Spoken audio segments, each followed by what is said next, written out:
Hello, it's John Heaton, and today I'm going to celebrate 50 years since this album came out, Planet Waves, from Bob Dylan, January the 17th, 1974. So I haven't heard anyone else talking about the 50th anniversary of this album. It's not one of Bob's absolute masterpieces, but it is a bit overlooked, if I'm honest. It's his first proper album, really, since New Morning, if one doesn't count the kind of album of outtakes which CBS put out after he changed label, called Dylan, which doesn't really count as an album in my opinion. It wasn't blessed by the artist himself. And also the Pat Garrett and Billy the Kid soundtrack came out in 73 as well, but that album doesn't really do much for me, although it got very well reviewed in the Uncut magazine.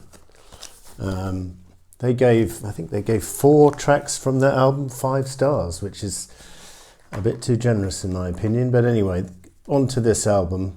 The first thing to say, the cover was drawn by Bob Dylan, and it's not particularly good, is it? It's a terrible cover, if we're honest, I think. It was going to be called Ceremonies of the Horseman, which is a line from Love Minus Zero No Limit from 65. But he changed it at the last minute, so that entailed a delay in the release of the album. It's got little things written on it, it's like Cast Iron Songs and Torch Ballads. That actually might have been a better album title. And then Moonglow is written here. I'm not sure if that's meant to be a subtitle or something. And then there's this kind of handwritten scrawl on the back, which I think probably handwritten by Bob, I'm not sure. Just saying, almost in child's handwriting, what the songs are and who plays on it. And inside, the only insert I've got in my copy is a replica of that sort of scribble in an insert, which isn't really worth having. But I understand from reading up on this that the original copy had some more interesting liner notes and some extracts from his diaries and stuff. I've never actually seen an original copy. If any of you want to comment on that, that would be great. This album was recorded in not too many sessions in November of 73, the 2nd, 3rd, 6th, 8th, 9th and 14th at the Village Recorder in West Los Angeles, California. 42 minutes, so pretty good album length. As I say, it changed label. This came out at Asylum in the US and Island in the UK. And what's noticeable about this album is he's joined by the band. Robbie Robertson, Levon Helm, Garth Hudson, Richard Manuel, Rick Danko. And they toured with him in the 60s, and they also played with him on the Basement Tapes from 67, which came out the following year, 75, in the UK and the US, I think. And they'd also played with him on the Isle of Wight concert in 69, so they were no strangers to each other, and they really add a very important element to this album, almost to the extent that actually it's more of a kind of musical listening experience than it is the actual songs. The songs are intermittently good, and a couple of them are great, but on the whole it's just the groove that they get in the studio which is appealing to me. So the only track left off the album is a track called Nobody Except You, which was recorded in those sessions and released finally in 1991 on the Bootleg Series 1 to 3. So let's go to the tracks before I talk about the tour which followed it. Forever Young, it's interesting that he almost didn't put this on the album because he was with a childhood friend of his called Lou Kemp, who just dropped by the studio and listened to a take of Forever Young and said, "Oh, what's happening, Bob? Are you getting mushy in your old age?" And so Bob took this to heart and almost didn't put it on the album. Thankfully, he was persuaded to change his mind by the producer, and thankfully indeed, because it is one of the absolute masterpieces of his entire career, and it's written for his kids, and it's just a gorgeous, heartfelt lyric. You know, may you build a ladder to the stars and climb on every rung, and may you stay forever young. So I absolutely love it. I think if I had to pick highlights of the album, it would be that track. It would be Going, Going, Gone, where Robbie Robertson is just playing this superb accompanying guitar, sort of on electric. Just hear it. I mean, it's just wonderful synergy him and Bob have got in the studio, in particular those two.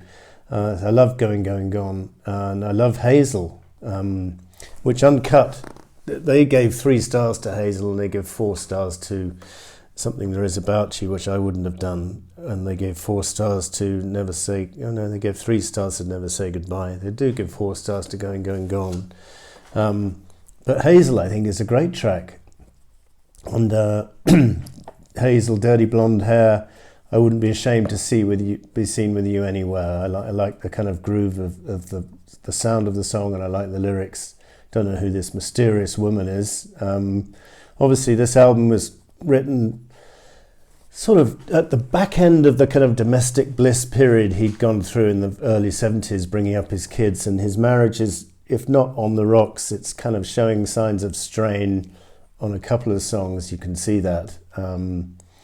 Although it's not very obvious, and it was to be a few months before they would split, and then that whole chapter was covered by tracks on Blood on the Tracks and Desire.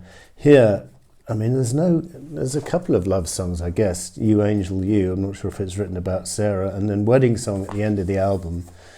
It's the Uncut review says it nicely. It says it sounds like a love song, but ends up sounding like a farewell. But I think he sings it well, and it seems heartfelt. And yeah, if I was Sarah, I would be quite happy having that song written for me. That's not bad at all. Never Say Goodbye Something There Is About You. It's a really weird verse. I could say that I'd be faithful, say it in one sweet easy breath, but to you that would be cruelty, and to me would be surely death. What is he talking about? Equating fidelity with creative death? I mean, I don't know. It's a weird lyric, and that doesn't say too much about the bliss he was experiencing at the time in his marriage. I don't know. I don't want to speculate too much. Anyway, going back to the songs, On a Night Like This is just a gorgeous opener, and Heat Up Some Coffee Ground. I just love it. And the band are just in the groove on this track. It's an uplifting, up-tempo number, and it's a very strong start to the album with On a Night Like This and then Going, Going, Gone. Tough Mama is a very tough song with Bob singing well. Again, not quite sure what it's about. Something There Is About You, that kind of leaves me cold a bit. Hazel, I mentioned, is great. Forever Young, the slow version closes side 1, and then he decides to do a fast version, perhaps to placate his friend Lou Kemp, who had said you're going mushy. But it's an exercise in it's not really worth doing. I'm not sure why he did it, but it's quite fun, I suppose, to listen to once or twice. Dirge. Now, here is a song which you can hear a bit of a strain in things going on in the Dylan household, and he's accompanying himself very moodily on the piano. And the Uncut again said quite rightly that this kind of preceded or predicted what would become Blind Willie McTell in later years, about 10 years after this album. And Dirge is he's not a happy bunny on that song. You Angel You is a song which Bob himself has dismissed, saying the lyrics, I'm not sure what the word he used, was a bit dumb, I think he said. Never Say Goodbye, quite atmospheric, but nothing too special in my opinion. But anyway, this album kind of got lost in the mix because it came out sort of, by the time it had come out, Bob was already on tour with the band, because the band had sort of, the tour had started on January the 3rd in Chicago, and they'd already been playing about 10 gigs by the time the album came out. But the tour did help propel the album to the #1 position in the US, which is his first US #1, believe it or not. And they did start off playing a couple of the songs from the album. Like in Chicago, they played Tough Mama, Something There Is About You, Forever Young, and Nothing Except You, the track which was left off. And then later in the tour, I think in St. Louis and Denver and Seattle and Oakland, he performed Wedding Song.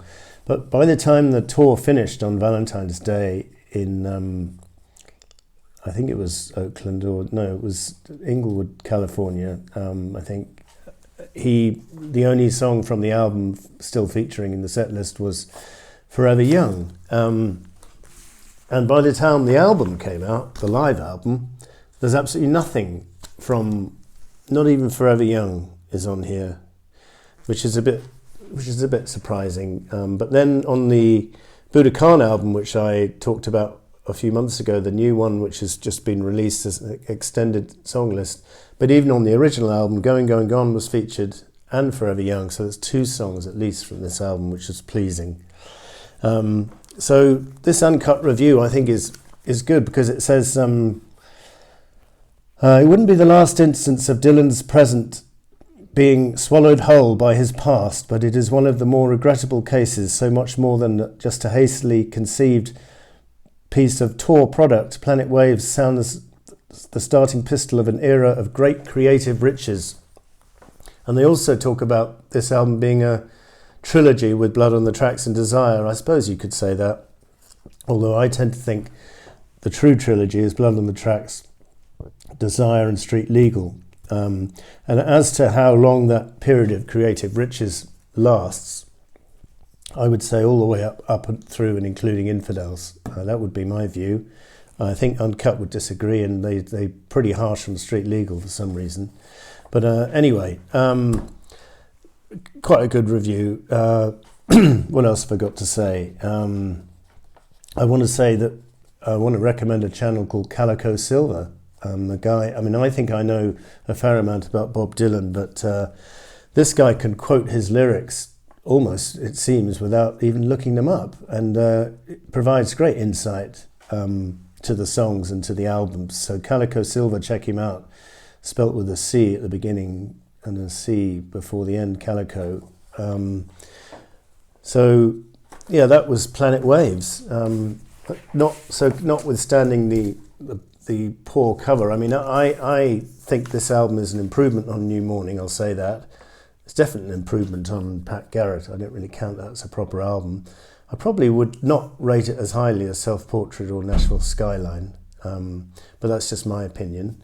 But it's worthy, and let's celebrate 50 years of Planet Waves. So thank you for watching. See you next time.